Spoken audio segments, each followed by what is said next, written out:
Welcome back to Old War Stories with Uncle Jay. Here we are, continuing the story of EJC, and we're going to start off with the computer room. This was adjacent to the lunchroom. In fact, you had to go through the lunchroom to go into the computer room. Now, I think originally this was a game room. It had a knock hockey table, an air hockey table, and it had these other tables that were like octagonal in shape, and it had like bumpers on it. I don't know what the game is called, but pieces were always missing, and pretty much kids didn't play too much with those, but there was that. And they also had computers. They had Commodore 64s. A whole line of them. This was put together with what do they call it? A spit and a promise kind of thing. This was put together so shoddily. They built this wooden bench, big, long friggin' thing. And they had all these Commodore 64s, and they had whatever monitors, maybe they were old TVs, I don't even remember. And on the other side of the room were two TI computers, and maybe one other one. I don't even remember what it was. Maybe another Commodore 64. If you know anything about the Commodore 64, you had cartridges and you had diskettes. And pretty much anything that you wanted to play was going to be on diskette. Now, the problem with the Commodore and the diskette drives is they were slow. So you'd run in there, and here's the box of 5 1/4 inch floppy disks. And you had to rush through and see what game you wanted to play. And you wanted to get in there early so you could get the game you wanted instead of one you didn't want to play. And then, once you get through that, and kids are reaching in, grabbing discs out, for, hey, I was going to take that one. Hey, you know, they didn't fight over it and break the disc or anything. Maybe they did, I don't remember. But anyway, there was that. And then you put it in, and then nobody knew how to start it loading. Generally, it was load, quote, star, quote, comma 8, comma 1. Somebody knew that. You'd think they'd put a fucking sign on the wall. No. You always had to ask, because nobody could remember. Some games that didn't even work because the star, I think, would load the first program on the disc. Most discs that were set up with just the one game were set up that way, but sometimes not, and it didn't work, so you had to do like a catalog of the disc and see what the file was that you had to load, and that. So you would spend 5 minutes looking for a disc, put it in the computer, spend another 2 minutes trying to figure out how to make it load. And if it did load, you're looking at like a 5-minute load time. Computer activity was a half hour only. You'd spend the first 10 minutes just trying to get in the game, and if you were lucky, you would have 20 minutes of gameplay. And what I mean by that is, like I said, this thing was shoddily put together. So what they did is they just got a bunch of outlet boxes. 2 outlets, one for the screen. No, they were all 4s. One for the screen, one for the disk drive, and one for the computer. So I guess one socket was empty on at each station. I don't remember. Maybe they even cheaped out on that and strung cables around to make things work, and I don't know. So that was that. But the end of it, it was all connected on one piece of Romex that would plug into a wall outlet. But, like I said, the place was falling apart. So they did what you're not supposed to do, which was run the Romex right out and put a plug on the end. Big, big no-no. Now, over the years, the bench would move and flex and things and that, and because it was the wrong plug on the wrong kind of wire, it didn't make a good connection. Not necessarily in the wall socket. I think it was more the wire in the plug itself. It had like screw terminals, and they loosened up over the years, or maybe were never tightened. I don't know. But anyways, that was the deal. So if somebody knocked this thing good enough in the right direction, every computer went out. And the 10 minutes you already wasted just getting this damn game up, and the 5 minutes of gameplay you had, was now gone. You spent another 5 minutes trying to get this thing to load, and then you could have maybe 10 more minutes of gameplay, if that. What a shit show. And nobody really used the TI computers for what it was worth.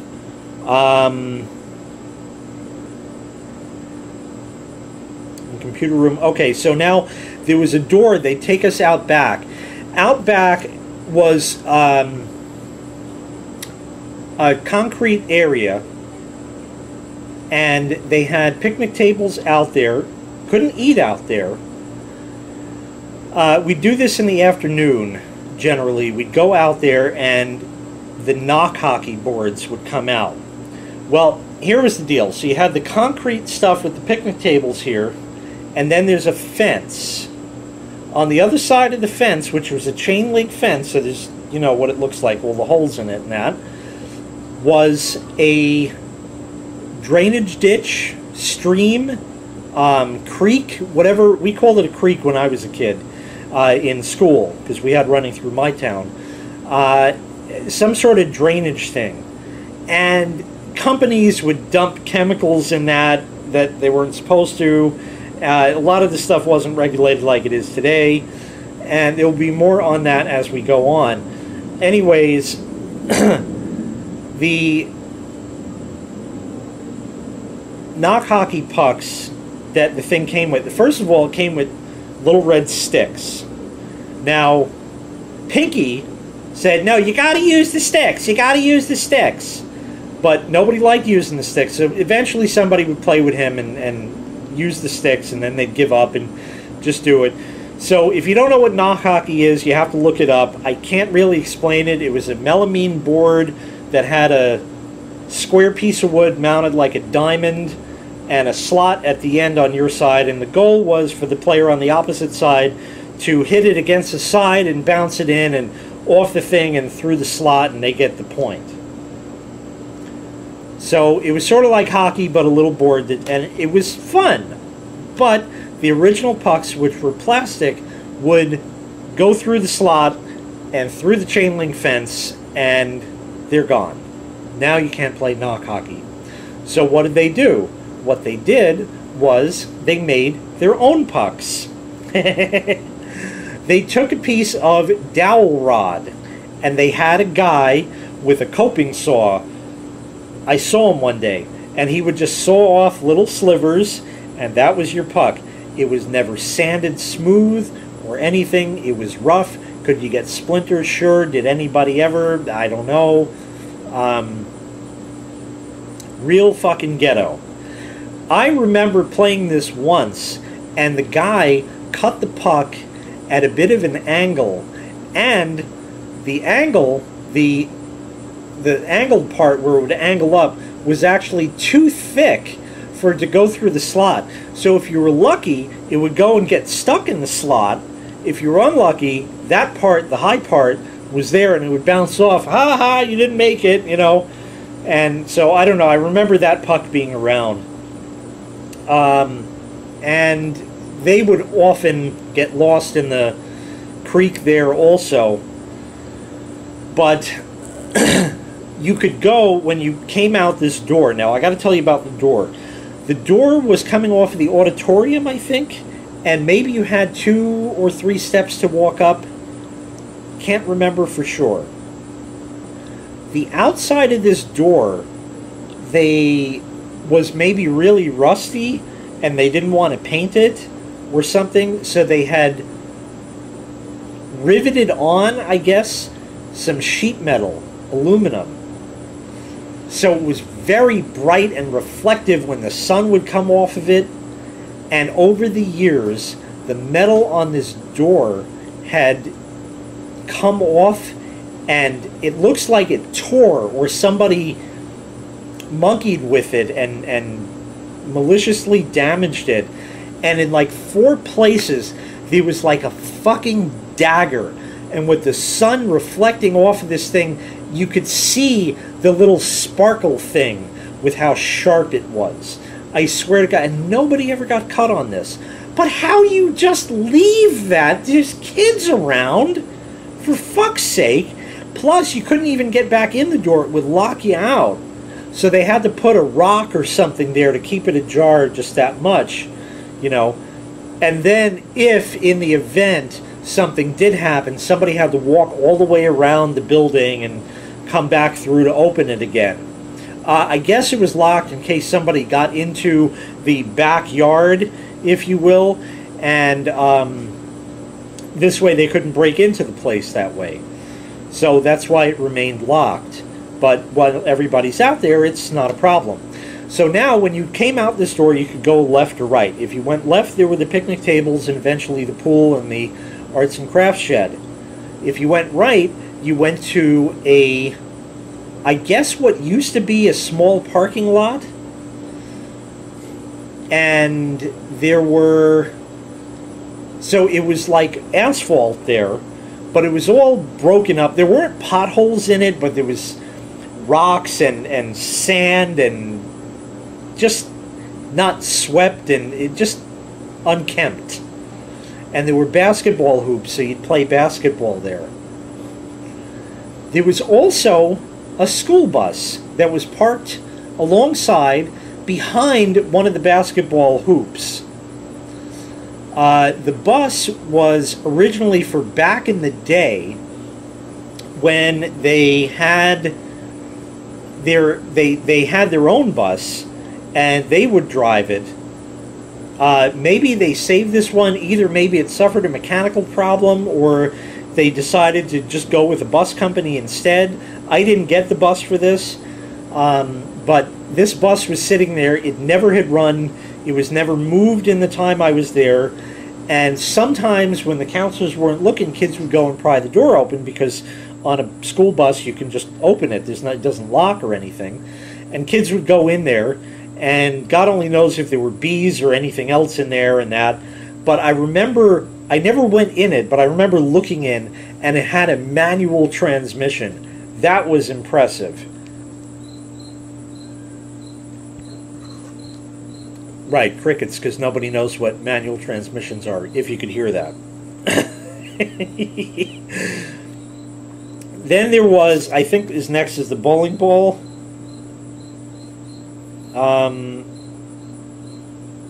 Yeah, broken down bus.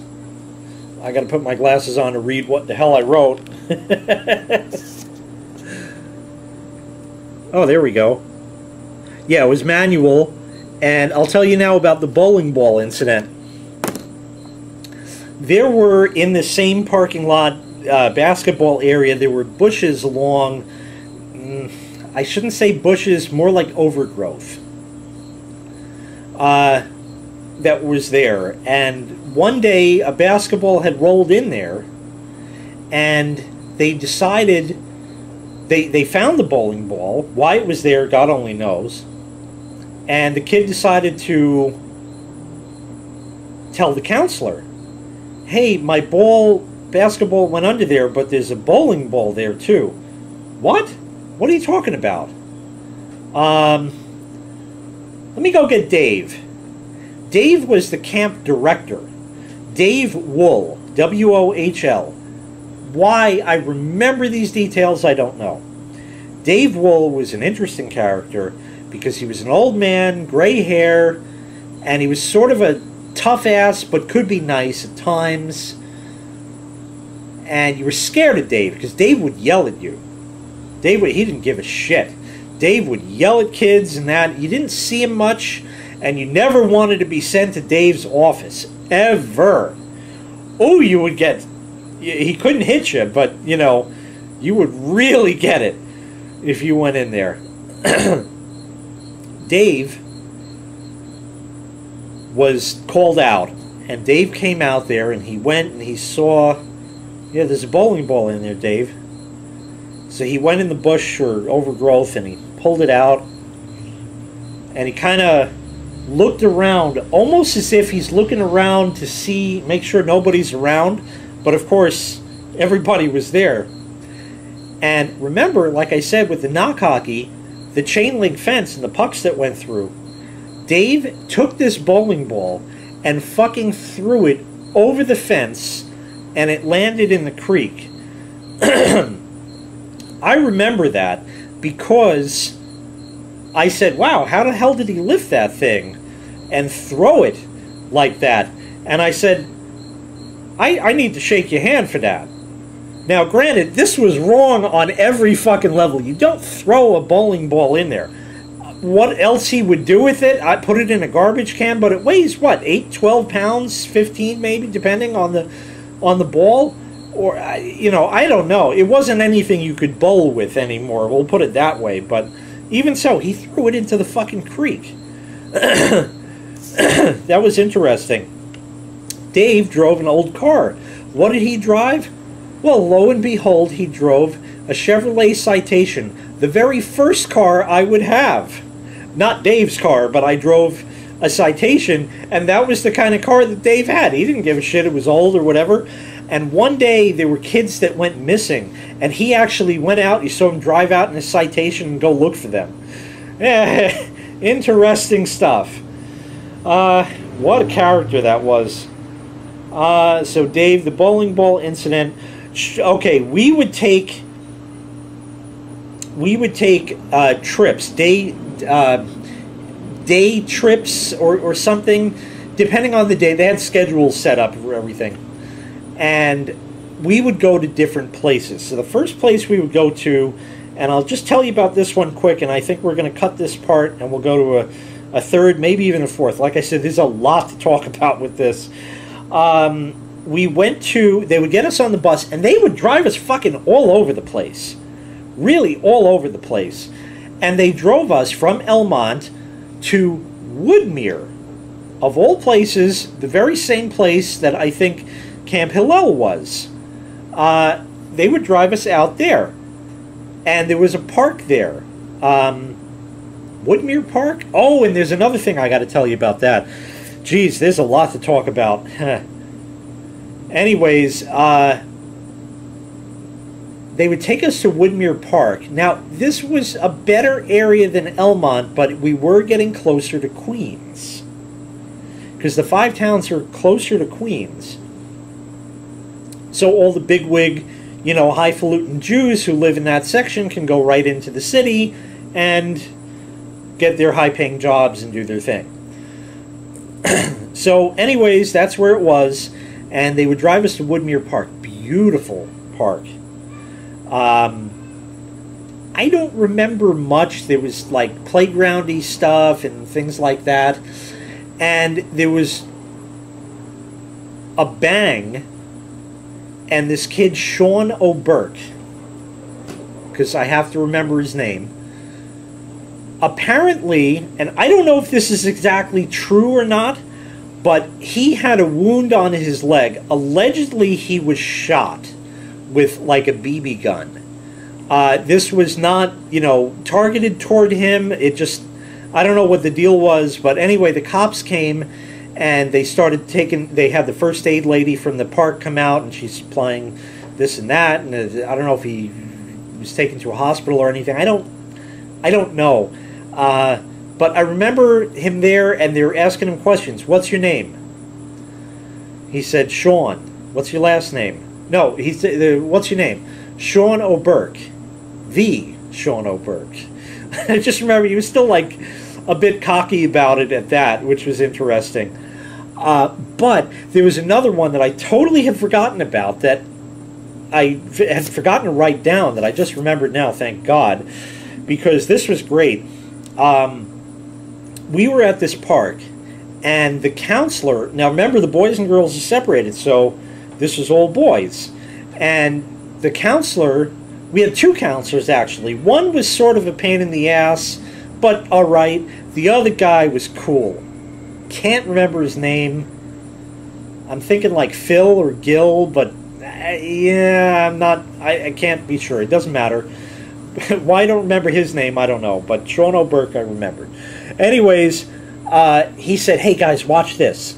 So he picks up the payphone. and he dials 0 for the operator. Now, nowadays, that don't exist. At least on the voice over IP service I have, you hit 0, you get information, which is computerized anyway.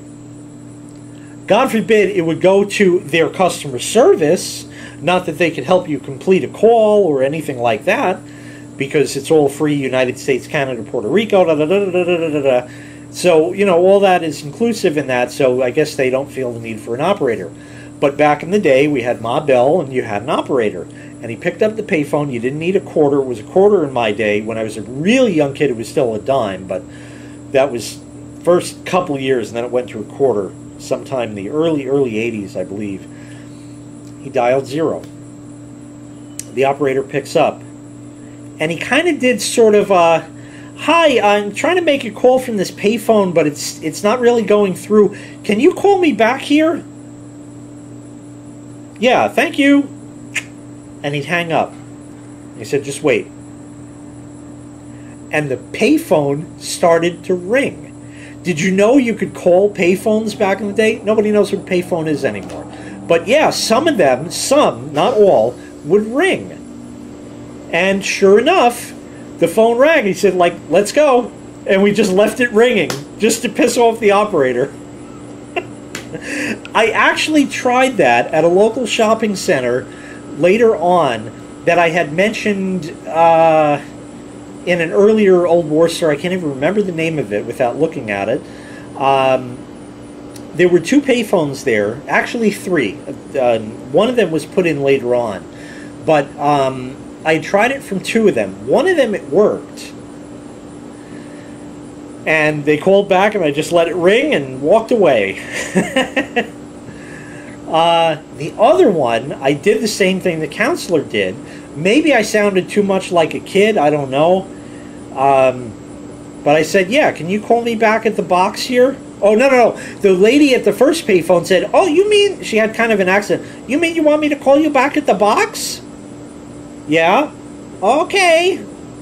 So that was that one. And the other one, I'm like, can you call me back here just to make sure it's working? No, I can't do that, sir. Absolutely not. No. And that was it. Those are the only 2 times I tried it. But that was the payphone story that I remember, and Woodmere Park. So I think we're going to end this part. It's gone on plenty long enough. We're going to go to part 3. May even go to 4, even 5. I don't know yet. But definitely part 3 coming up. Thank you so much for watching this installment of Old War Stories with Uncle Jay. Make sure you click like, make sure you click subscribe, and take care. We'll see you next time. Bye-bye.